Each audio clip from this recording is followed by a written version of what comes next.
uh, from the board that we direct our legislative attorney, Olson Sturk, Murphy, Frazier, McGrath, to seek assistance from the Illinois General Attorney under the financially distressed city law. The reason for this discussion is that at this time, of course, we are still not receiving financials. We have the court ruling that is that it's still going to take us a little bit of time, but overall, we are still getting a lot of past due notifications sent to us on bills with no communication and no response from the administration on what's happening. We feel that if this has been passed before one time that I'm aware of in East St. Louis, and really it would call for the state to set up. Let me make sure I'm getting the proper term here.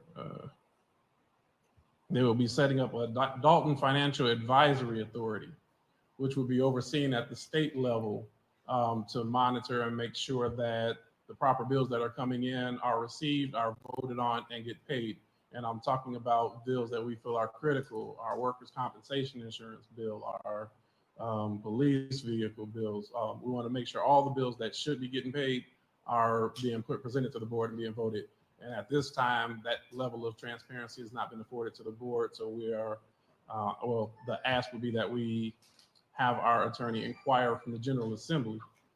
I'm sorry, our ask would be that we inquire from the General Assembly that that we have a distressed community, but that we seek remedy under the financially distressed city law, 65 ILCS 5/8-12, and some attorney language behind it. So I'll yield to see if any board members have any comments or thoughts on this one.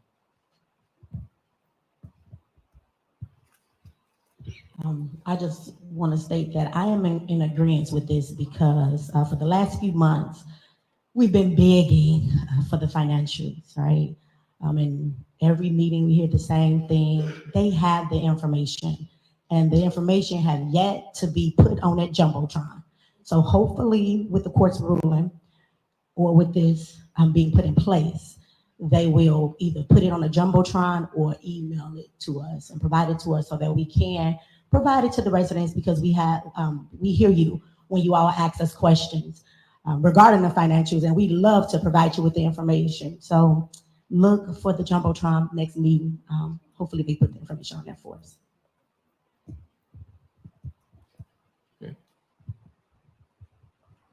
Just in reference to the financially distressed city law, it can be, is it based on like a certain time that we can utilize it, or once it's in effect, does it remain in effect?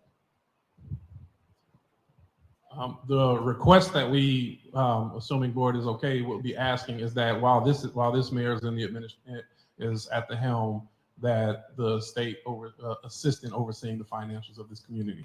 That is the request. Now, as it gets to the state level, they may dive in deeper and make some different determinations. But our ask would be that during this administration with this mayor, that we continue, and then as if and when there is an administrative change, that it could be reevaluated.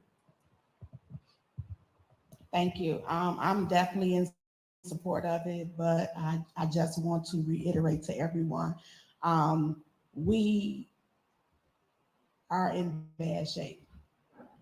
And as four of us sit up here to say that we're asking for help from the Illinois General Assembly to come in, is that we are entitled to make financial decisions of the community, is really sad. For us to have to beg to try to see if an audit has been done, which we know that if it has been done, it should have came across the board to see it. We can only say as of September of 2023 where we were. We're in March of 2024. We have no idea how much debt we're really in. But to see every day emails come to us saying you're 7 months past due, you're 5 months past through, you're 6 months past due, makes us realize that no one is sitting here doing what they're supposed to do in reference to maintaining the finances of the village of Dolton. and that is bad. You pay for what you want to pay for, but not things that you've incurred bills for that these people are. And I said this at the last board meeting when one of the department heads said something. We had a lady there asking us for $500 from 5 months ago. $500. That lets you know what type of financial situation we're in. And the person that's overseeing it, that, that should be giving us, I'm gonna even say the finance committee man, chairperson, Stan Brown. I'm gonna put him on blast right now because it makes no sense that we have to ask the outside entity to come in and try to clean up our house. So I am in total support of this and whatever legal remedy we need to do to move it faster, because y'all, it's always saying we go to the courts, and we shouldn't have to go to the courts, but when you have someone that totally disregards the law, then this is what we're left to do. So I am in total support of anything that can help better the financial stability of the Village of Dolton.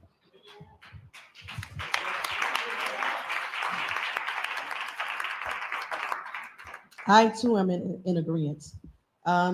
Just listening to a conversation today where a vendor called Trustee Belcher, when they're seeking 14,000, 13,000, 17,000, this is little money. What about the big money that we haven't paid? There are some vendors out there that we owe hundreds of thousands of dollars to that we are not paying. We got people calling us for $14,000. We got people calling us for the flashing stop sign. So I guess they'll be taken out of the ground maybe next month if they don't get their $17,000. These are little bitty things that people are calling us with, but they did the work. They need to be compensated. These people provided services to the village and they're not getting paid. When we talk about months, 9 months ago, 7 months ago, 6 months ago, people are not being paid. So if you're not paying the bills, then what are you paying? And these bills were approved by the board months ago. I just look at it as this, and this is me saying this. If you're not paying the bills, then maybe you're making payroll. If you can't make payroll, then you'll pay the bills. So it's something here, the reason why we're not paying bills, because we got to make payroll. Let's come to a point where it says, hey, the bag is empty, guys. The bag is empty. The 6.9 million been coming for 8 months and it still hasn't gotten here yet. The bag is empty. When we can't pay $14,000, the bag is empty, guys. And she said before, and I would say, my granddad used to say, we're in a mighty bad way here. And when a person don't show you the money, it's a problem. It's a problem for all of us when we can't see where our tax dollars, where we can't see them and see how they're being spent. That's a problem. We got a big problem here. And definitely, everybody's on social media, the news. Somebody has to step in. And as Brittany said, who's going to save us? Somebody has to save Dolton. You see the residents out here monthly.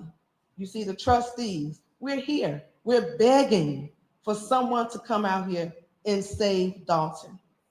Taxes going up. She just had a referendum. What to raise your taxes? Who wants to keep putting money in a bag that you say you got, the bag is full? You're steady asking for our dollars, but you're not spending them the right way that it should be spent on this village. Again, somebody come here and hashtag save Dolton. Save Dolton. We're in a bad way. And it's a shame when you see every week somebody's saying, hey, I didn't get my 14,000. I didn't get my 17,000. I didn't get my 26,000. That's bad. That's bad. And then to go out and people see you everywhere and say, hey, aren't you from Dolton? They laugh at me. I'm like, no, I'm from Posey. It's a joke, but it's a hurting thing. It's a shameful thing to see where this village is today and where it was when I moved here 18 years ago. So again, Let's save Dalton. Thank you. Okay, thank you for that. Okay. And just one point to add a little bit more clarity on this ask before we go for board consensus.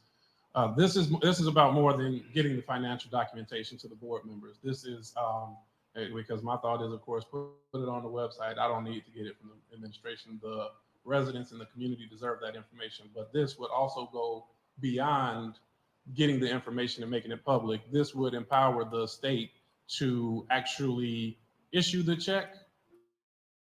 Once it's been voted by the board, issue the check, make sure that check goes out the door. At this time, there are millions of dollars worth of checks that are just sitting on the desk, and that's where all these vendors are calling. We have many vendors that have been approved by the board, and those checks we're told every month, oh, the checks will be cut this week, and then we get a call from a vendor, something else that'll indicate that they're 3 months behind, 4 months behind, and we look up and say we've already approved that. So this, in addition to getting the information that is needed for the community to the community, it will also enforce that behind the scenes, those kind of games can't be played. So that way there can be confidence that when a bill is voted and approved, that check is going to become, and that will be coming, and it will be a monitoring of the bank account to make sure there's enough money in the bank. So this, we feel, is just a firmer stance to, if we're able to get it accomplished, to make sure that we're doing things financially sound. So having said that, I'm going to ask for a consensus to give that direction to our legislative council, trustee Norwood, trustee Brown, and trustee Belcher. Yes. Okay, and yes, I'm in agreement with that as well. Item F on here, and this one is a discussion on the status of the Board of Trustees inquiry to the mayor's office seeking any contract hiring an independent investigator or recent allegations made about an incident that occurred in Las Vegas, any invoices and receipts of payments made to that independent investigator, and any reports, findings generated by this independent investigator, if that is available. The reason that this was put on here is there are terrible allegations that many people are aware of for the village of Dolton. And as a board member, we recognize, oh goodness, I got to get out of that habit. As a board member, we recognize that this also comes with a lot of potential liability or cost to the residents of Dolton. The 4 board members present, I'm saying this just to make sure we have it as a matter of record. The 4 members present were not on the trip in Las Vegas, so no, this is just a matter of record. I mean, I'm serious because I think these are scathing and serious allegations. There are individuals that were on that trip, and we recognize that an investigation should have happened. In fact, it was reported that an investigation did happen. So as a board member, we feel that through transparency, if an investigation happened and the results were as it was stated, the community deserves to know that, and then that puts us in a better position on our liability. If nothing happened, we need to make sure something starts today, immediately. But this information, the board has asked for on 2 occasions and have gotten no response whatsoever. So having said that, I think that we want to just we're bringing it so that way we can give residents an update, at least that we desire and we're demanding. So we're going to be again going through our legislative attorney to seek relief, if we can, from the county sheriff's office, FBI, or anybody that has subpoena authority to force an investigation. As at this moment, I'm left to believe that no investigation really occurred, which I think is very frightening and dangerous. So that's the reason that we brought this up to put on this agenda. Hopefully, we'll get a response at least, so we know direction. But I think the board has we've tried to do the best we can to get information so that we can share it. And at this point, having or not having information, we feel compelled that we make sure that we at least share with the status with the community of what we think about it and what directions we're going to try to take to be responsible and make sure that we can limit our exposure as a village to a financial payment on this matter. Is there any comments from any other board members? Okay, hearing no comments, I'm going to ask if we have just for a consensus vote that we ask our attorney for more direction and to seek intervention from any agency that can enforce with subpoena authority. Trustee Norwood, Trustee Belcher, Trustee Norwood, Trustee Brown, yeah, Trustee Tammy Brown, and Trustee Jason House, yes.